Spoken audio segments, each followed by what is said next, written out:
Nail polish remover clips. These are fantastic if you are trying to take off your nail polish at home. They are made of plastic. They do come in several different colors, but they are basically have a hair clip type of mechanism on the back where it has a small spring, and as you squeeze it, it opens and it closes. It is designed to be able to fit over your fingernail, and this one here, I went ahead and put a cotton ball on the inside. So what I would do is I would go ahead and put my nail polish remover there, and then I would place it on my finger just like so. And I could continue going with all of my fingers and still be able to do things around the house because they don't fall off. They are fairly snug to be able to hold on to my fingernails, but they're not tight. It's actually a very comfortable feeling.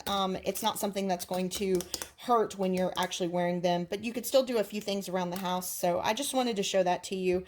They are made of plastic, and they're easy to be able to clean up because once this is done, you just basically throw it away.